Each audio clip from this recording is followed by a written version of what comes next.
Hi. So for this week, we are going to learn about one artist, and we're going to be working with inspiration from this artist all week. And we're going to learn about Nick Cave. And he is known for his sound suit costumes, which he does performances and dances in. And so he is a multidisciplinary artist. Multidisciplinary means he works with a lot of different things. And we are going to be using that inspiration all week.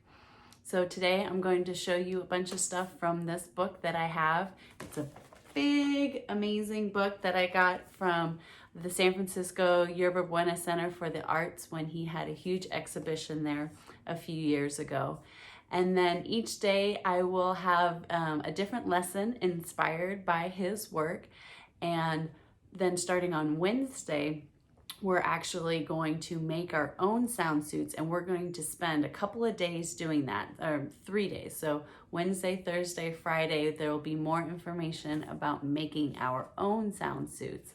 But we're going to start off the week learning about him and getting a little inspiration. Okay, so Nick Cave here makes these amazing sound suits. And he has a background in dance, performance, and fashion design. And that's how all of his work came together to make these really cool sound suits. So this is a zoomed in picture of buttons that he connected to the costume with those little tags that you see for prices when they, clothing tags, when you buy your clothes. That way it allows the buttons to move around while the costume is moving. Some people say that his costumes are inspired by the Indian chiefs of New Orleans, and there is some cultural references to it, but he said that it's just a natural response that happens from dance and art and movement together. So this here, I love this quote. If I were to ask 10 children to come to my studio and invite them to take responsibility for making 10 sound suits, they would take it to a place neither you nor I could ever imagine. He knows that children have just incredible imagination when it comes to art. And he has worked with other kids before, and a lot of teenagers too. So here we have one of his sound suits that has the buttons on there like we saw in that first picture. And you can see him moving in this sound suit. Another variation on how he applies buttons. Here he's using all different kinds of white buttons with red thread that just really has a great look to it. And here there's an abacus on here, which is an old way for counting and doing math by moving these wooden beads.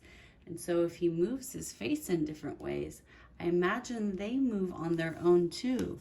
And I can just imagine hearing the wood beads hitting each other and making sound.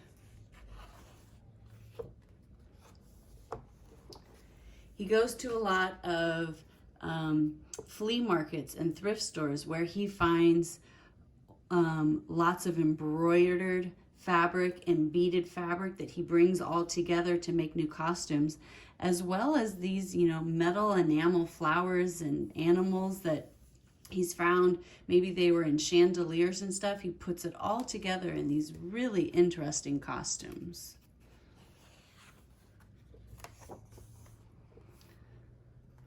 And would you ever think to put an Easter bunny on a costume? Maybe not. Or these old beaded baskets that he found at thrift stores and flea markets. I can hear the plastic beads clinking against each other if he was to dance in this costume. I could imagine them swaying back and forth.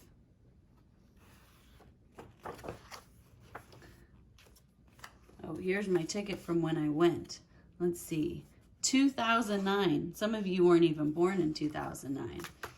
But he still makes all these costumes. They're just amazing. Here he's using different rugs stitched together and doilies. You might have some of these in your home. Here he has different noisemakers and spinning tops and toys all put together.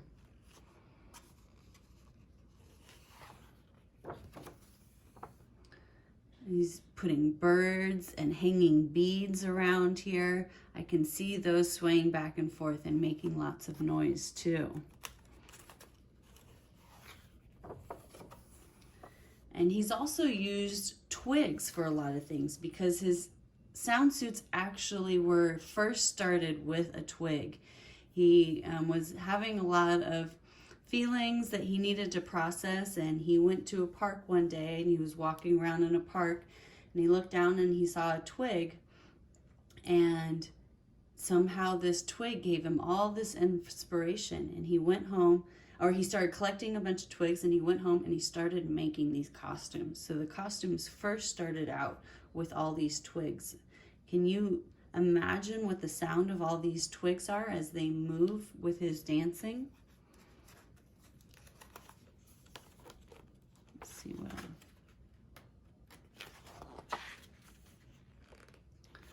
He also likes to use a lot of furry things or different types of fabric that he's knit together.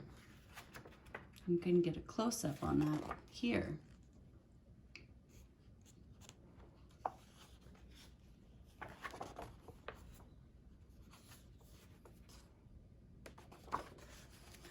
I love these big furry monster things. They really remind me of sort of Muppets and stuff.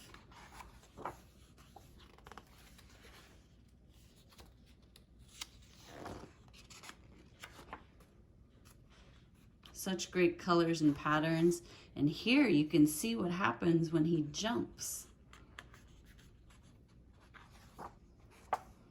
They just have such a cool movement that is so mesmerizing to me. You can see how fast he's moving in one direction or the other. And he's not the only one who wears his costume. Sometimes he has a whole group of people performing in them together.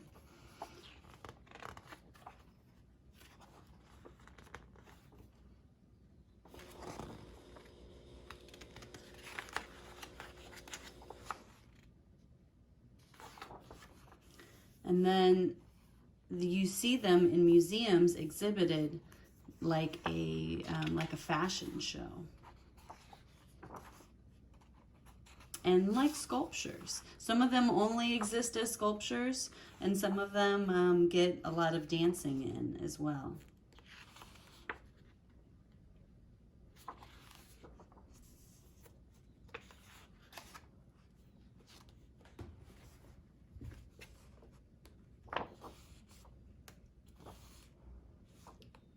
And I will have more videos to show you guys later in the week of the actual performances.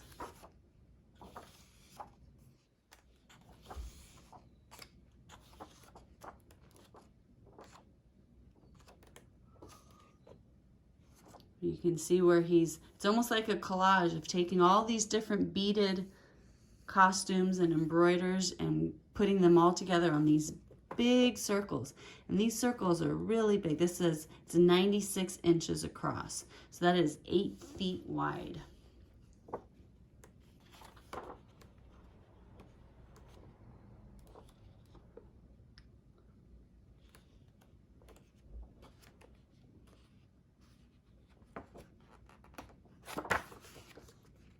I love this one where he took a picture of one of his dancers jumping up in the sky and then made it look like it's a float in the Macy's Day Parade.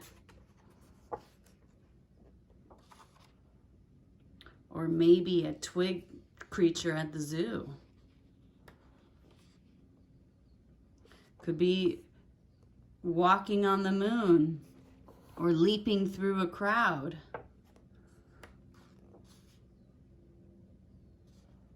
Maybe it's an insect.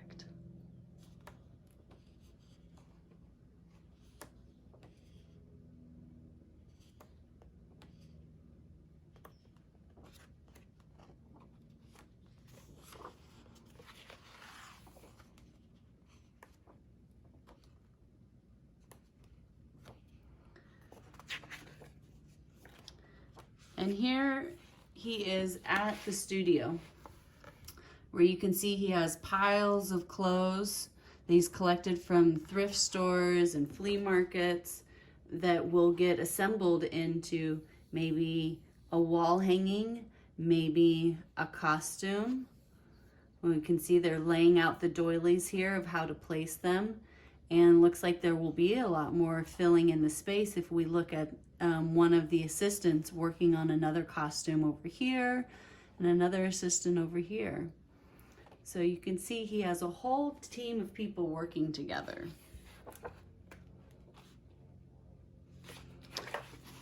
Well, I hope you enjoyed this book, and I hope you enjoy what we have planned for this week.